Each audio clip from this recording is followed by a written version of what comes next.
Olá, continuando nossa disciplina de projeto de máquinas 2. Então, nos sistemas de transmissão de potência, a gente já viu a engrenagem cilíndrica de dente reto, a engrenagem cilíndrica de dente helicoidal, e agora o próximo passo são as engrenagens cônicas.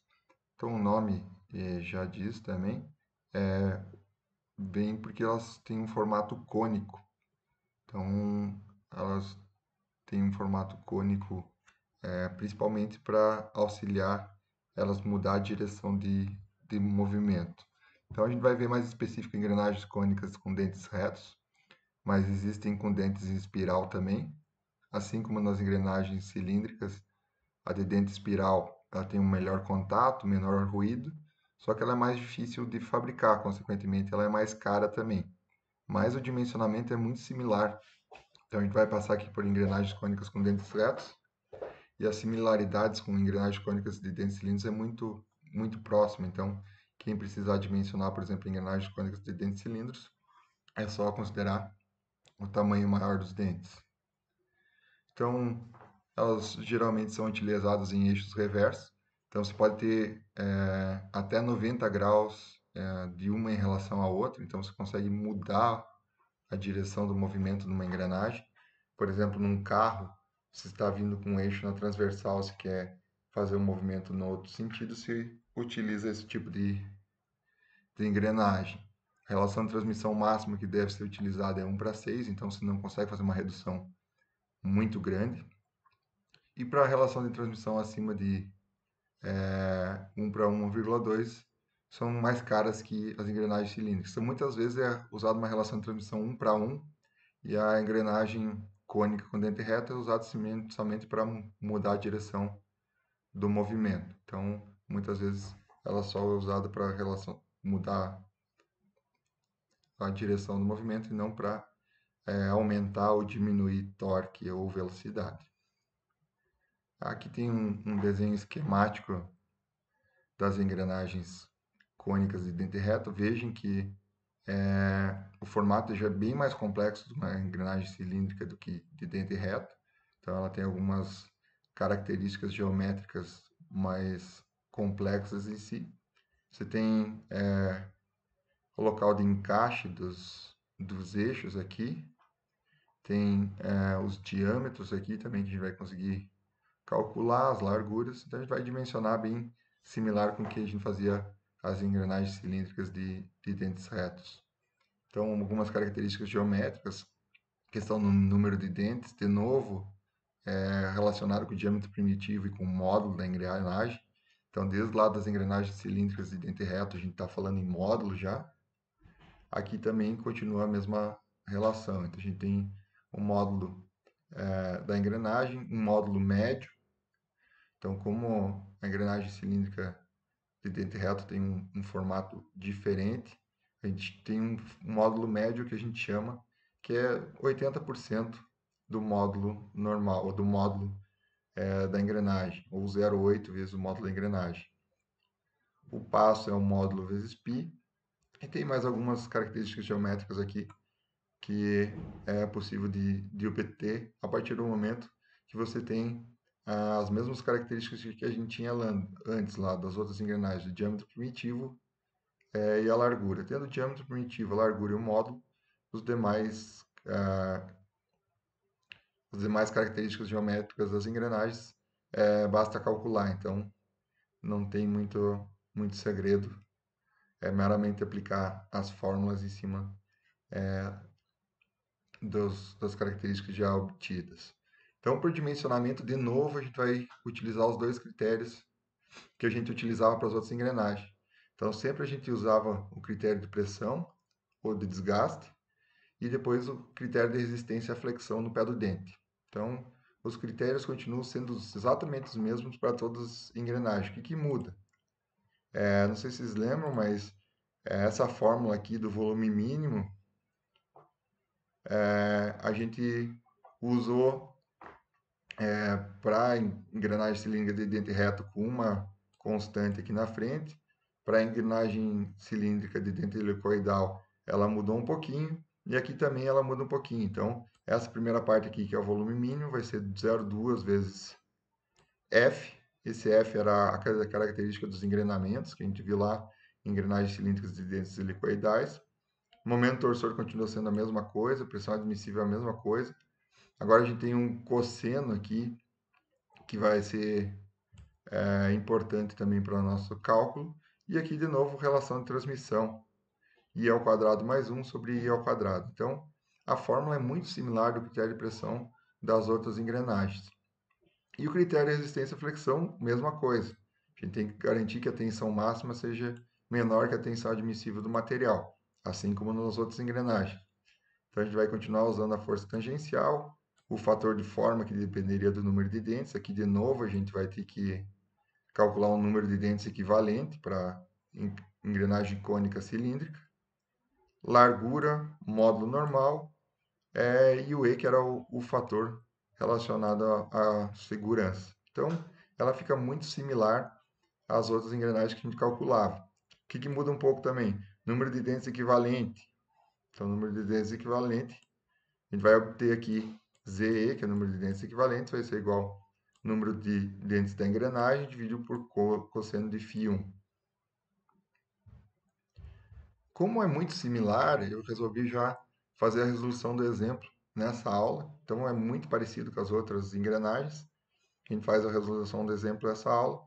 E daí, na aula que vem, que semana que vem, dia 23, é feriado, então dia 30, a gente já faz a resolução do exercício pelos alunos, valendo os 25% da nota da prova. Então, qual que é o exercício das engrenagens cônicas? Então, dimensionar um par de engrenagens cônicas para uma determinada transmissão. A transmissão será acionada por um motor elétrico de corrente alternada, assíncrono, com potência de 18,5 kW ou 25 CV e rotação de 880 RPM. Aqui ele dá uma velocidade angular, que a gente não vai usar.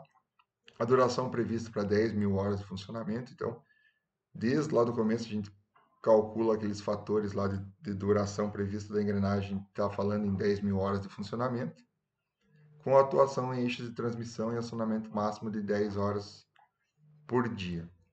O material utilizado é esse aí com 8640, então também é um material comum das outras engrenagens que a gente já usava. Importante a dureza também de 58 ROC ou C. Então, as características são bem similares das outras engrenagens. Desprezar as perdas na transmissão, Z1 25, Z2 75, então aqui a gente já vê que a relação de transmissão vai ser praticamente 3.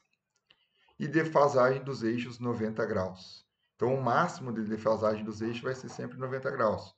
O uso mais comum é 90 graus, mas pode ser menor que 90 graus também. E ele está dando uma relação entre largura e diâmetro médio. Isso era importante lá quando a gente acha o volume mínimo do pinhão para conseguir achar o diâmetro primitivo e a largura. E o ângulo de projeção, de acordo com a DIN 867, é 20 graus. Então vamos lá. Primeiro a gente vai calcular uma coisa diferente das outras, que é a questão da conicidade da engrenagem relativa ao primitivo. Então a gente calcula a relação de transmissão, que é Z2 sobre Z1, 75 por 25 dá 3. Daí a gente vai chamar um ângulo aqui de φ2. Como é que calcula φ2? É arco tangente da relação de transmissão. Então, arco tangente 3 vai dar um arco de 71,34. E o φ1, que é o outro ângulo que é importante para nós, vai ser 90 graus menos φ2. Então, sempre vai ser essa relação. 90 menos φ2 vai ser o φ1. Então, 90 menos 71,34 vai ter um ângulo de φ1 18,26 graus. Isso é diferente do que a gente fazia anteriormente. Agora, vocês vão ver que tem bastante similaridade daqui para frente. Então, primeiro, torque no pinhão. Então, é 30.000 vezes a potência do motor, que era 18.500 watts, dividido por π vezes a rotação. A rotação era 880 RPM. Se calcular aqui, vai dar um momento torsor de 200.752 Newton por vezes milímetro. Então, um momento torsor bem alto aí nessa relação de transmissão. Aí, de novo, ele calcula a relação de transmissão, mas não precisaria, porque a gente já calculou lá no começo, mas ele está calculando aqui como 3. Fator de durabilidade. Notem que desde lá engrenagens cilíndricas de dente reto, o fator de durabilidade é a mesma fórmula. Então, depende da rotação do pinhão, do número de horas previstas para duração. Aí você acha o W. E depois a pressão admissível vai ser 0,487 vezes a dureza em brígio do material. Então, se vocês pegarem lá 58 Rockwell C na tabela, a gente viu algumas vezes já que dá 6.010 Newton por milímetro quadrado, aqui está se arredondando para 6.000, dividido pelo fator W elevado a 1/6. Então, você acha uma pressão admissível mais ou menos de 1.029 Newton por milímetro quadrado ou 1.029 megapascal para esse caso, para essa engrenagem. Então, daqui o que diferenciou das outras engrenagens que a gente calculava? Simplesmente essa questão da conicidade, o resto ficou exatamente igual. Volume mínimo do pinhão.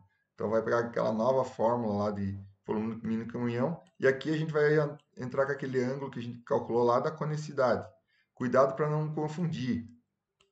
O índice 2 aqui, o φ2, ele é arco tangente da relação de transmissão.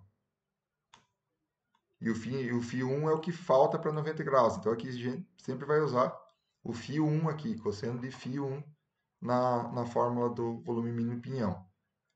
O F, não sei se vocês lembram, mas tinha uma tabela lá que é de acordo com o material. Então, se o material for do pinhão e da coroa for aço, esse F vai ser 1512.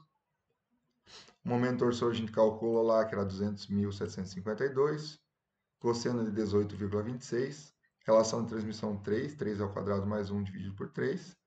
E dividido pela pressão admissível. Isso vai dar um volume mínimo no final lá de quase 92.000 milímetros cúbicos, ou 91.390 milímetros cúbicos. Aí, com o volume mínimo calculado e com aquela relação que a gente tinha lá do começo, que relacionava a largura e o diâmetro primitivo, eu falava que você tinha essa relação lá como um inicial, uma imposição do projeto, a gente consegue calcular o diâmetro médio, então dá um diâmetro médio de 56,75 milímetros. Aqui está errado, está falando metros, mas não é 56,75 metros, sim 56,75 milímetros. A partir do diâmetro médio, você consegue calcular o módulo médio. Como? O módulo médio vai ser o diâmetro médio que a gente calculou aqui, dividido pelo número de dentes. Número de dentes 25.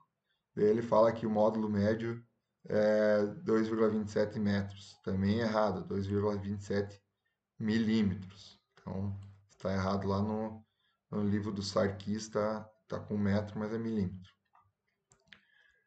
Achou o módulo aqui, não é esse módulo aqui que a gente vai normalizar.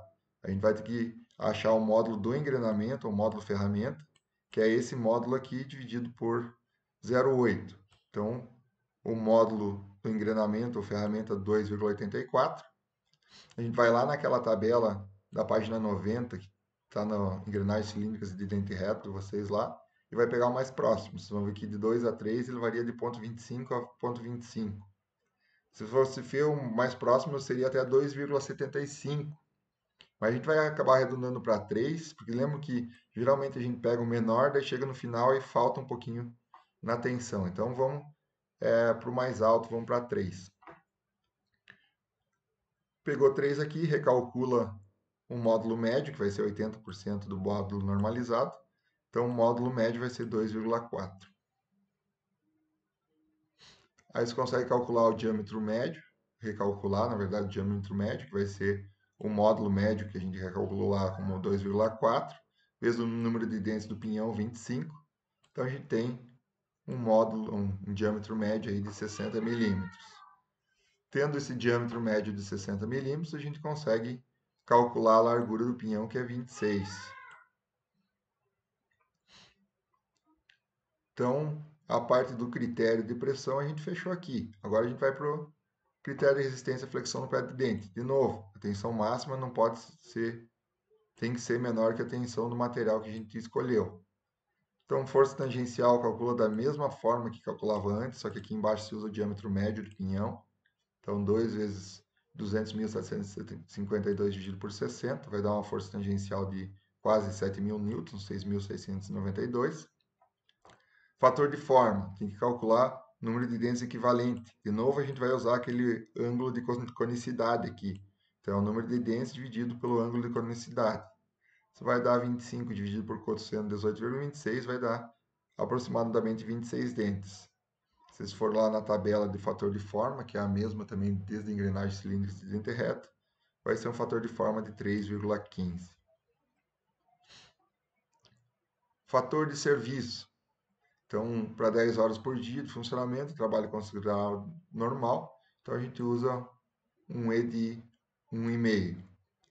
Largura da engrenagem já calculamos antes lá, que era 26. Módulo médio do engrenamento também já tinha sido calculado, então aqui ele só repete os cálculos e chega no mesmo módulo médico lá, módulo médio, desculpa, de 2,4, para daí calcular a tensão atuante. Então a tensão máxima vai ser a força tangencial vezes o fator de forma, dividido pela largura vezes o módulo médio, vezes o fator de serviço 1,5. Isso vai dar uma tensão de 225. Não sei se vocês lembram, mas esse 8640 ele resiste a 200 megapascal. Acho que foi o material que a gente mais usou e sempre ele resistia a 200 megapascal. Então faltou aí nem 10%. Não faria sentido a gente recalcular o módulo para começar tudo do zero ao exercício. Então, nesse caso, o mais fácil a gente é simplesmente aumentar a largura da engrenagem. Então, a gente iguala a 200 megapascal lá e recalcula a largura para 30 milímetros. Então mudou muito pouco a largura do pinhão. Lembra que ele era 26, foi para 30. Pode se recalcular mudando o módulo? Pode. Só que nesse caso aqui é mais complexo, porque aí você muda o módulo médio da engrenagem, você vai ter que mudar o módulo normalizado também, então o cálculo é bem maior. Se fosse uma diferença muito grande, por exemplo, a partir de 20% de diferença, ou seja, dessa uma tensão acima de 240 e o material aguentasse 200, o ideal era recalcular. Mas aí, como é menos de 20%, tranquilo alterar a largura. Eu acho que esse assunto eu acabei passando bem rápido, mas é que ele é muito similar aos outros. Ele faz parte da nossa ementa também, então é importante que nós vejamos. Mas como ele é praticamente um suplemento dos demais materiais, eu acabei passando mais rápido. Espero que todos tenham compreendido e na aula que vem a gente resolve o exemplo em sala, o exercício em sala, e aí estou à disposição para tirar qualquer dúvida. Obrigado.